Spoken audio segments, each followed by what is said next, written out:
মানুষের সময় বলে দেয় যে তুমি কি করবে বা করবে না, তোমার সাথে কি ঘটতে চলেছে কি ঘটতে চলেনি। আজ হয়তো আমি ভালো আছি, কাল হয়তো ভালো নাও থাকতে পারি। মানুষের জীবনে কখন কি চলে আসে, কখন কি পরিস্থিতি চলে আসে কেউ বলতে পারবে না। হ্যাঁ, আমারও একটা তেমনই পরিস্থিতি আসছিল, যার জন্য আমি এই কাজটা করতে বাধ্য হয়েছিলাম। সেদিন বুকে অনেক কষ্ট ছিল, তো সেই কথাগুলো তোমাদের সাথে আজকে শেয়ার করবো। হ্যাঁ, হ্যালো এভরিওয়ান, গুড মর্নিং, শুভ সকাল। কেমন আছে সবাই? আবার একটা মেঘলাময় সকাল নিয়ে চলে আসলাম, কারণ বাইরে পুরো মেঘলা করে আছে। মানে কালকে রাত্রে বৃষ্টি হয়েছে, আজকে আবার বৃষ্টি হবে। কালকে সারাদিন বৃষ্টি হয়েছে, তো ঘুম থেকে উঠে বাসি কাজকর্ম যা ছিল সব করে নিয়েছি। তো ওইদিকে বিছানাটা সব গুছিয়ে নিয়েছি, দেখতে পাচ্ছ এই যে। তো ওইদিকে মিষ্টুর খাবার টাবার রেডি। আমাদের চা, এই যে এখানে হচ্ছে চা, আর মিষ্টুর জন্য টিফিন করে দিয়েছি ম্যাগি, আর ওর জন্য খাবে মানে এখনকার জন্য খাওয়ার জন্য বানিয়েছি রুটি। এদিকে কালকের মিষ্টি রয়েছে, এদিকে ব্রেড, এটা দিয়ে খাবো আমরা চা। এদিকে বরমশাই পুজোটা দিয়ে দিয়েছে, সকাল সকাল চান করেছে, তো বললাম পুজোটা দিয়ে দাও। তো এই যে পুজোটা দিয়ে দিয়েছে। এদিকে মিষ্টু রেডি, স্কুলে যাবে। এই যে মিষ্টু রেডি, তো খাচ্ছে আর রেডি হচ্ছে। আর এদিকে হ্যাঁ, তো মিষ্টুর বাবা এদিকে সব মানে কাজকর্ম করছে, কারণ ও এখন বেরোবে। আর দেখতে পাচ্ছ কেন বললাম মেঘলাময় সকাল, দেখতে পাচ্ছ কেমন একটা অন্ধকার করে রয়েছে, মেঘলা পুরো, মনে হচ্ছে আবার বৃষ্টি আসবে। তো চলো বেশি বক বক না করে আজকে ব্লগটা শুরু করে দিলাম। আশা করি আজকের ব্লগটাও ভালো লাগবে। মুখটা তো দিনে দিনে ইটু কইতেছে, ইটু সারাদিন বেরো মোবাইল দেখবি, তাহলে এই যে শরীর ঠিক হইবে। আর ঠিক আর বেশি দেরি না, আর কয়েকদিন পরে ডাক্তার কাছে দৌড়ান লাগবে। শরীরে দিয়ে শুরু হয়েছে। চা থাকো সবার।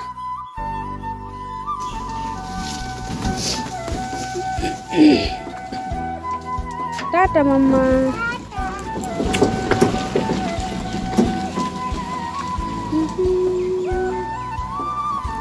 1-2 ঘন্টার জন্য বা শান্তি বাড়িটা এখন, এসে আবার সেই একই রকম ভাবে হুজতে শুরু করবে। সো গেছিলাম একটু বাড়িতে, রাস্তায় পিসির সাথে দেখা, এই যে তো পিসু যাচ্ছে আমাদের ওই দিকেই। তো পিসি যাচ্ছে পিসির ভাইয়ের বাড়িতে, ওই যে দুধ পানাতে গায়ে, তো সেখানে যাচ্ছে, আমিও যাচ্ছি, একসাথেই তো বাড়ি, তো চলা যাই। আর আজকে ওয়েদারটা তো দেখতেই পাচ্ছ, সকাল থেকে কালকের থেকেই ঠান্ডা ঠান্ডা ঠান্ডা। আর ভালো না কাপড় কালকে ওই যে ভিজে ধুয়ে শুকিয়ে দিয়েছি, কিন্তু শুকায় নাই এখন পর্যন্ত। আমি কালকে ডিবি যাই, দুইটা পেটে ঘুরবি যা। আস্তে আস্তে খালি কাপড় ভিজবো আর শুকিয়ে জমা আইব, শুকাই পেটে ঘুটা রয়েছে আছে, দুইটা বাড়ি করি নেই, রোম নেই পিছিস কালকেই তো পেঁচে বুঝে দিয়ে দিছে খালি। তাড়াতাড়ি চলো বাড়ি যাই। বাড়িতে গিয়ে সকালে চা খাবার বাসন আছে, বাসনগুলোকে ধুয়ে চান করে নেবো একদম, নাহলে বেশি দেরি করলে না আরো বেশি ঠান্ডা লাগবে। হ্যাঁ, এই যে ভালো লাগে না বৃষ্টির দিন। চলো বাড়ি যাই। আজ যে আমাদের দিনগুলো তোমরা যেমন দেখতে পাচ্ছ, এমন দিন আমাদের ছিল না।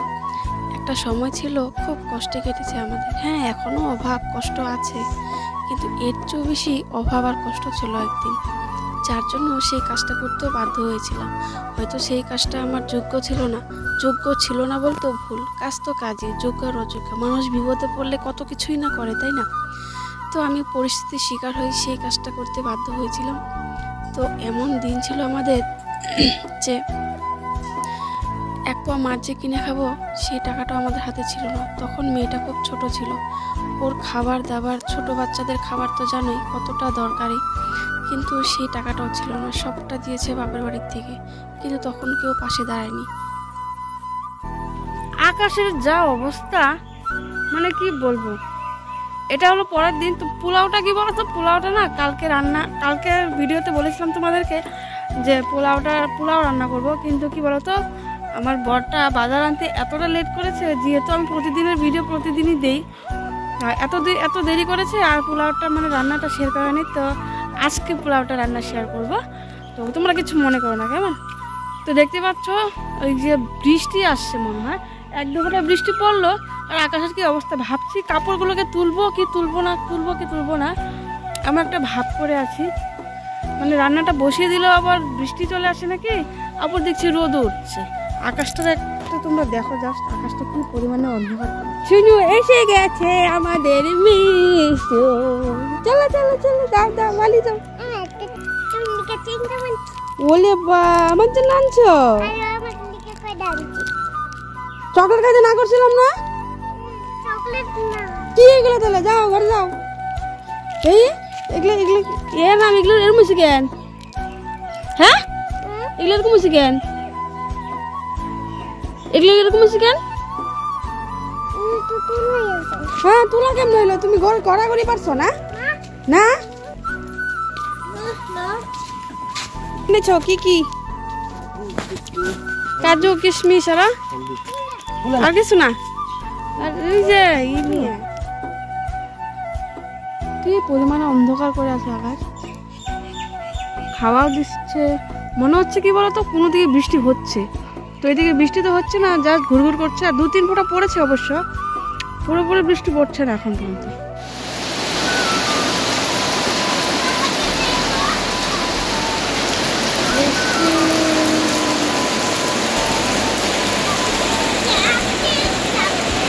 মিষ্টমণি নাচছে, ডান্স ডান্স।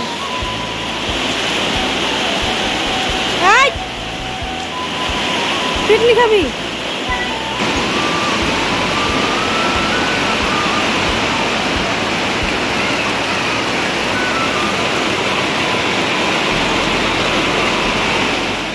আমি কাজ করেছি, আমি পড়াশোনা আছি, কিন্তু তবু কিন্তু কি বলতো, চায়ের দোকানে বাসন ধোয়ার কাজ করেছি। একটা দিন এমন হয়েছিল, সেই কাজটা করতে হয়তো তখন আমার কোনো কিছুতেই বিবেকে বাঁধেনি, কারণ তখন আমার এতটা অসহায় ছিলাম, কেউ কারোর কাছ থেকে কোনো সহায় পাইনি কোনো দিন। বাধ্য হয়ে সেদিন আমি চায়ের দোকানে কাজ করতে গেছিলাম। হ্যাঁ হয়তো সেদিন আমার বড় কাজ করতো, কিন্তু তখন এতটাও ইনকাম ছিল না যে আমাদের সংসারটা ভালো করে চলুক। তারপর আমি এই সিদ্ধান্তটা নিই যে না, আমি তো বাইরে গিয়ে কাজ করতে পারবো না, তো যেই কাজটাই পাই না কেন, আমি হাতের কাছে যখন ওই কাজটা পেলাম, দিন 200 টাকা করে আমি কাজ করেছি চায়ের দোকানে। হয়তো কেউ বললে বিশ্বাস করবে না, বা আমাকে দেখলেও কেউ বিশ্বাস করবে না যে আমি চায়ের দোকানে বাসন মাজার কাজও করেছি শুধু আমার এই সংসারের জন্য। তখন আমার বর পাশে ছিল আমার। তখন হঠাৎ করে একদিন, বেশি দিন না, কয়েকদিন কাজ করার পরে যে আমার শ্বশুরবাড়িতে, আমি তখন বাপের বাড়ি থাকতাম, তখন শ্বশুরবাড়ি থেকে গিয়ে খুব ইসে করে, তারপর সেই কাজটা ছাড়তে বাধ্য হই, কিন্তু হেল্প করেনি কেউ। এই কথাটা বলতে পারবো, কেউ কোনোদিন হেল্প করেনি যে আমার পাশে দাঁড়াবে, হেল্প করবে। শুধু সবাই জ্ঞান দিত, সবাই ইসে করতো, জ্ঞানের সবার আমাদের জন্য সম্মান চলে যায়, কারণ চায়ের দোকানে বাড়ির বউ চায়ের দোকানে কাজ করবে, সম্মান চলে যাবে। কিন্তু কি বলতো, বাড়ির বউর যে সংসারটা চলছে না, ওরা খেতে পাচ্ছে কি না, সেই খবরটা কোনোদিন কেউ নেয়নি। তাই বলি, মানুষে না উপর থেকে সবাই ইসে করে, কিন্তু যখন তোমার পরিস্থিতি খারাপ হবে, যখন তোমার মাথায় তেল থাকবে না, তখন সবাই তোমাকে তেল দিতে আসবে। আর যখন তোমার টাকা পয়সা কেউ থাকবে না, তখন তোমার পাশে তোমার নিজের আপনজনেরাও কেউ থাকবে না। এমনটাই হয়েছে আমার সাথে। আজ আমি এই যে এখন যে আমি দিনগুলো কাটাচ্ছি, হয়তো অনেকটা ভালো, সেই দিনগুলোর থেকে অনেকটা ভালো, কিন্তু কি করব বলো, কপালে যেটা হওয়ার সেটা তো হবেই। তার জন্য এখনও অনেক লোক আছে যে আমাদেরকে দেখলে বড় মানুষের ইসেতে আমাদেরকে ফেলে না। আমরা জানোই তো, টাকা পয়সা না থাকলে যা হয়, আমাদেরকে সাইডে সাইডে রাখে সব সময়, কিন্তু সেগুলো দেখে খুব কষ্ট হয় মনে মনে।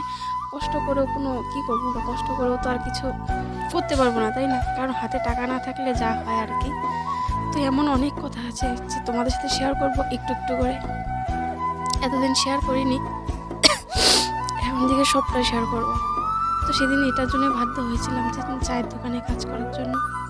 তো এদিকে পোলাও রান্না করছি, কালকে বলেছিলাম পোলাও রান্না করবো, কালকে এটা পোলাওটা রান্না করা হয়নি। তো এদিকে গলাটা না কেমন খসখস করছে জানো তো, সর্দিতে। তো এদিকে পোলাওটা রান্না করছি খুব সিম্পলভাবেই। তো এদিকে সবজি, এই যে বিন আলু ভাজা করে রেখে দিলাম। তারপর এটাতে সাদা তেল দিয়ে বানালে বেশি ভালো হয়, তো সাদা তেল ছিল না, তার জন্য না ওই সর্ষের তেল আর ঘি দুটো মিক্স করে বানিয়েছি। আর পোলাওয়ের কি বলতো, পোলাওর সবচেয়ে মেন হলো জলের পরিমাণটা। এই কাপটা দেখতে পাচ্ছ, এই কাপ দিয়ে আমি 2 কাপ জল দিয়েছি। তো এক কাপ চালের জন্য 2 কাপ 1.5 কাপ জল দিতে হয়। তো তো আমি 2 কাপ দিয়েছিলাম, তো 3 কাপ জল দিয়েছি। তো এটা মেন, একটা সিটি মেরে ব্যাস নামিয়ে ফেলবো। চলো সবাই মিলে খেয়ে নিই। এই যে বর আজকে অনেক দিন পর খাওয়ালো, মানে নিজে হাতে খাওয়াই দিল।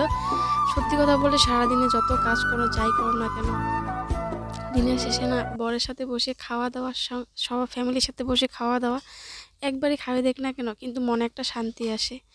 তো ও আমার সব কিছুতেই আমার পাশে ছিল, সব সময় পাশে ছিল। কিন্তু কি বলতো, সব সময় পাশে থেকেও অনেক কিছু করতে পারে না।